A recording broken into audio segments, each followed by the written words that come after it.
Hello friends, welcome back to my channel. ഇന്ന് ഞാൻ ചെയ്യാൻ പോകുന്നത് ഗിഫ്റ്റ് റാപ്പർ വെച്ചിട്ടുള്ള ഒരു ഫ്ലവർ മേക്കിംഗ് ആണ്. ഒരു ഫ്ലവറാണ് ഞാൻ ഇന്ന് ഉണ്ടാക്കുന്നത്. അപ്പോൾ നമുക്ക് ഓരോ ആൾക്കാരൊക്കെ ഗിഫ്റ്റൊക്കെ തരുമ്പോൾ നമുക്ക് കിട്ടുന്ന ഒരു ഗിഫ്റ്റ് റാപ്പറില്ലേ, ആ ഒരു റാപ്പറാണ് ഞാൻ എടുത്തിട്ടുള്ളത്. അപ്പം നമ്മൾ എത്ര ക്ലീനായിട്ട് മുറിക്കാൻ നോക്കിയാലും ചിലപ്പോൾ ഒക്കെ കീറിപ്പോവും. അപ്പോൾ അങ്ങനെയുള്ള കീറിപ്പോയ ഗിഫ്റ്റ് റാപ്പറൊക്കെ ഉണ്ടെങ്കിൽ അതൊക്കെ നിങ്ങൾക്ക് യൂസ് ചെയ്യാം.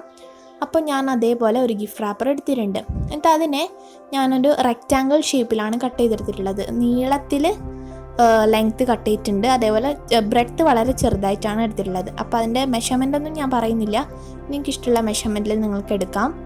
എന്നിട്ട് അതിനെ ഞാൻ അതിൻ്റെ ഒരു ലെങ്ത്തിൽ ഒരു സൈഡിൽ ഞാൻ കുറച്ച് ഗമ്മാക്കിയിട്ട്, നീളമുള്ള ഒരു സൈഡിൽ ഞാൻ ഗമ്മാക്കിയിട്ട് മറ്റേ ഭാഗം ഇതേപോലെ പകുതിയാക്കി മടക്കിയിട്ട് അതിൻ്റെ മുകളിൽ ഒട്ടിച്ചു കൊടുത്തിട്ടുണ്ട്. അപ്പോൾ ഇത് നമുക്ക് ഇതേപോലെയാണ് കിട്ടുക. അപ്പോൾ നമുക്ക് അങ്ങനെ പകുതിയായിട്ട് ഒട്ടിച്ചെടുക്കുക. അതിന് ശേഷം നമ്മൾ എന്ത് ചെയ്യണമെന്ന് വെച്ചിട്ടുണ്ടെങ്കിൽ, ഒരു കത്രിക എടുത്തിട്ട് ഈ ഒരു പേപ്പറിൻ്റെ ആ ഒരു അടഞ്ഞിട്ടുള്ള ഭാഗത്ത് നിന്ന് നമ്മൾ മുകളിലേക്ക് താഴോട്ടേക്ക് ആ ഒരു ഒട്ടിച്ച ഭാഗത്തേക്ക് നമ്മൾ ഇതേപോലെ കത്രിക വെച്ചിട്ട് ചെറുതായിട്ടൊന്ന് കട്ട് ചെയ്ത് കൊടുക്കുക. അപ്പോൾ നമ്മളത് കംപ്ലീറ്റ് ആയിട്ടും കട്ട് ചെയ്ത് പോകരുത്, ഇതേപോലെ പോകരുത്. അപ്പോൾ നമുക്കിത് ഫുള്ളായിട്ട് മുറിഞ്ഞു പോകും. അങ്ങനെ ആവാൻ പാടില്ല, നമുക്ക് പകുതി വരെയൊക്കെ കട്ട് ചെയ്യാൻ പാടുള്ളൂ. അപ്പം നമുക്ക് കുറച്ച് വീതിയിൽ തന്നെ കട്ട് ചെയ്യാം, എന്നാലും വലിയ വീതി പാടില്ല. നമുക്ക് ആ ഒരു ഫ്ലവറിൻ്റെ പെറ്റൽ പോലെ ആക്കാൻ വേണ്ടിയിട്ടാണ്. അപ്പോൾ ആ ഫുള്ള് മുറിഞ്ഞു പോകാണ്ട് നല്ല ഇത് മൊത്തമായിട്ടും നമുക്കൊന്ന് കട്ട് ചെയ്തിട്ടെടുക്കാം.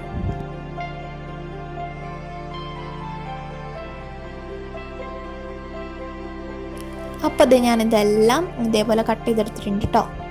അപ്പോൾ ഇനി നമുക്ക് ചെയ്യാനുള്ളത് എന്താ വെച്ചിട്ടുണ്ടെങ്കിൽ, നമുക്ക് ഈ ഒരു നമ്മുടെ മുറിച്ച് വെച്ചിട്ടുള്ള ആ ഒരു ഗിഫ്റ്റ് റാപ്പറിൻ്റെ ആ ഒരു മുറിക്കാത്ത ആ ഒരു ഭാഗം ഉണ്ടല്ലോ, നമ്മൾ ഗമ്മാക്കി വെച്ചിട്ടുണ്ടായിരുന്നത്, ആ ഒരു മുറിയാത്ത ഭാഗത്ത് കുറച്ച് ഗമ്മൊന്നാക്കിയതിന് ശേഷം ഒരു ഈർക്കിലിയിൽ നമുക്ക് ഈ ഒരു പേപ്പർ ഒന്ന് ചുറ്റിയിട്ടെടുക്കണം. അപ്പോൾ ഇങ്ങനെ ആ ഒരു നമ്മൾ താഴേക്കായിട്ട് ചെരിഞ്ഞിട്ട് ചുറ്റേണ്ട ആവശ്യമില്ല, മുകളിലായിട്ട് തന്നെ ഒറ്റയടിക്ക് ഇങ്ങനെ ചുറ്റുക. എന്താ ഞാൻ ഇപ്പോൾ പറയുക, ഈ വീഡിയോയിൽ കാണുന്ന പോലെ, ഞാൻ പറയുന്നത് ക്ലിയർ ഉണ്ടാവില്ല, ഈ ഒരു വീഡിയോയിൽ കാണുന്ന പോലെ ഈ ഒരു ഗിഫ്റ്റ് റാപ്പർ മൊത്തമായിട്ടും നമ്മൾ ആ ഒരു അറ്റത്ത് കുറച്ച് ഗമ്മാക്കുക, ആ ഒരു ഈർക്കിളിയിൽ നന്നായിട്ട് നിൽക്കാൻ വേണ്ടിയിട്ട്. ബാക്കിയുള്ളത് നമ്മൾ ഇതേപോലെ ചുറ്റിയിട്ട് അത് കംപ്ലീറ്റ് ആയിട്ട് ഒന്ന് ചുറ്റിയെടുക്കുക. എന്നിട്ട് ഫുള്ള് ചുറ്റി കഴിയുമ്പോൾ അതിൻ്റെ അറ്റത്ത് കുറച്ച് ഗമ്മാക്കിയിട്ട് അതൊന്ന് എല്ലാം കൂടെ ഒട്ടിച്ച് വെക്കുക. എന്നിട്ട് അങ്ങനെയാണ് നമ്മൾ ചെയ്യേണ്ടത്. അപ്പോൾ നമുക്കിതൊന്ന് ചുറ്റിയെടുക്കാം.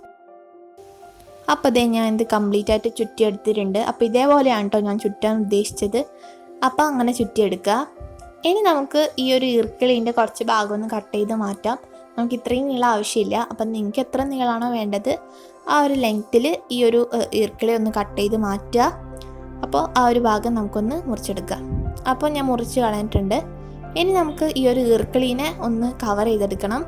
അപ്പോൾ അതിനായിട്ട് ഞാനൊരു ഗ്രീൻ A4 പേപ്പറാണ്, ഗ്രീൻ കളർ പേപ്പറാണ് എടുത്തിട്ടുള്ളത്. അതിന് ഞാനൊരു റെക്റ്റാങ്കിൾ ഷേപ്പിൽ കട്ട് ചെയ്തിട്ട് ഇതേപോലെ ചുരുട്ടിയെടുക്കുകയാണ് ചെയ്യുന്നത്. അപ്പോൾ ഇതിന് പകരമായിട്ട് നിങ്ങളുടെ കയ്യിൽ ഗ്രീൻ ടേപ്പൊക്കെ ഉണ്ടെങ്കിൽ അത് വെച്ചിട്ട് നമുക്ക് ചുറ്റി കൊടുക്കാം. അല്ലാന്നുണ്ടെങ്കിൽ നിങ്ങൾക്ക് വേണമെങ്കിൽ പെയിൻറ്റ് ചെയ്യുകയും ചെയ്യാം. പക്ഷേ പെയിൻറ്റ് ചെയ്താൽ അങ്ങനെ കാണുമോയെന്ന് എനിക്കറിയില്ല. അതുകൊണ്ട് ഒന്നെങ്കിൽ ഗ്രീൻ ടാപ്പ് ചുറ്റുക, അല്ലെങ്കിൽ പേപ്പർ വെച്ചിട്ട് ഒട്ടിക്കുന്നതായിരിക്കും നല്ലത്. അപ്പോൾ ഞാനിപ്പോൾ ഇവിടെ A4 പേപ്പർ വെച്ച് ഒട്ടിക്കുകയാണ് ചെയ്യുന്നത്. അപ്പോൾ ഒന്ന് ചുറ്റിയെടുത്തിട്ട് അതിൻ്റെ അറ്റം ഇതേപോലെ ഒന്ന് ഒട്ടിച്ചു കൊടുക്കുന്നുണ്ട് കേട്ടോ.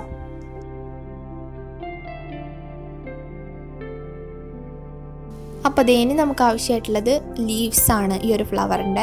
അപ്പോൾ അതിനായിട്ട് ഞാൻ ഗ്രീൻ കളർ പേപ്പർ തന്നെയാണ് എടുത്തിട്ടുള്ളത്. നമ്മൾ കട്ട് ചെയ്തതിൻ്റെ കുറച്ച് ബാക്കിയുള്ളതാണിത്. അപ്പോൾ അതിനെ ഞാൻ ഇതേപോലെ ഒന്ന് ഹാഫാക്കിയിട്ട് മടക്കിയിട്ട് അതിനകത്ത് നിന്ന് ലീഫിൻ്റെ ഷേപ്പിൽ ഒന്ന് കട്ട് ചെയ്തെടുക്കുന്നുണ്ട്. അപ്പോൾ നിങ്ങൾക്ക് വേണമെങ്കിൽ പെൻസിൽ കൊണ്ട് വരച്ചിട്ട് ചെയ്യാം. ഞാനിപ്പോൾ പെൻസിൽ കൊണ്ട് വരയ്ക്കുന്നില്ല, നേരെ കട്ട് ചെയ്യുകയാണ് ചെയ്യുന്നത്. അപ്പോൾ ഇതേപോലെ ഒന്ന് പകുതിയാക്കി മടക്കിയതിന് ശേഷം ലീഫിൻ്റെ പകുതി ഭാഗം ഒന്ന് വരക്കുക, അല്ലെങ്കിൽ വരക്കാണ്ട് തന്നെ അങ്ങനെ കട്ട് ചെയ്ത് കൊടുക്കുക. അപ്പോൾ നമുക്ക് ഇതേപോലെ ലീഫ് കിട്ടും. ഇതേപോലെ ഒരു ലീഫും കൂടെയാണ് ഉണ്ടാക്കേണ്ടത്. അപ്പോൾ ഞാൻ ഉണ്ടാക്കി കഴിഞ്ഞപ്പം നോക്കിയപ്പോൾ ഈ ഒരു ലീഫ് ഭയങ്കര കുഞ്ഞായിരുന്നു നമ്മുടെ ഫ്ലവറിനെ അപേക്ഷിച്ചിട്ട് നോക്കുമ്പോൾ. അപ്പം ഞാൻ അതുകൊണ്ട് കുറച്ചും കൂടെ വലിയൊരു ലീഫ് ഉണ്ടാക്കിയിട്ടുണ്ട് കേട്ടോ. മറ്റേത് ഭയങ്കര കുഞ്ഞായിരുന്നു. സോ ഞാൻ വേറൊരു ഗ്രീൻ കളർ പേപ്പർ തന്നെ എടുത്തത്. ആ ഒരു പേപ്പറിൽ നിന്ന് കുറച്ച് വലുതായിട്ട് ലീഫ് കട്ട് ചെയ്തെടുത്തിട്ടുണ്ട്. അപ്പോൾ അങ്ങനത്തെ രണ്ടെണ്ണം ഞാൻ ഉണ്ടാക്കിയിട്ട് അതിനെ ഇതേപോലെ ഒന്ന് ആ ഒരു സ്റ്റിക്കിൻ്റെ മുകളിലായിട്ട് ഒട്ടിച്ചു കൊടുക്കുന്നുണ്ട്. നമ്മുടെ ആ ഒരു താഴ്ഭാഗത്ത് ഇതേപോലെ കുറച്ച് ഗമ്മൊന്നാക്കിയതിന് ശേഷം നമ്മുടെ സ്റ്റിക്കിൻ്റെ മുകളിലായിട്ട് ഇതേപോലെ ഒന്ന് ഒട്ടിച്ചു കൊടുക്കുന്നുണ്ട്.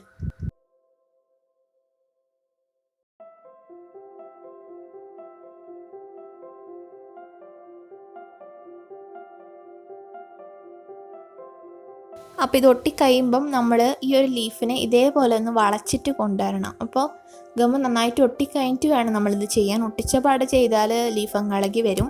അപ്പോൾ അങ്ങനെ ചെയ്യാൻ പാടില്ല. കുറച്ച് നല്ലപോലെ ഒട്ടിയതിന് ശേഷം അതിന് ഇതേപോലെ ഒന്ന് വളച്ചിട്ടെടുക്കുകയാണ് വേണ്ട കേട്ടോ. അപ്പോൾ ഇതാണ് നമ്മുടെ ഫൈനൽ ലുക്ക് എന്ന് പറയുന്നത്. ഞാൻ അങ്ങനത്തെ ഒരു ഫ്ലവറും കൂടെ ഉണ്ടാക്കിയിട്ടുണ്ട്.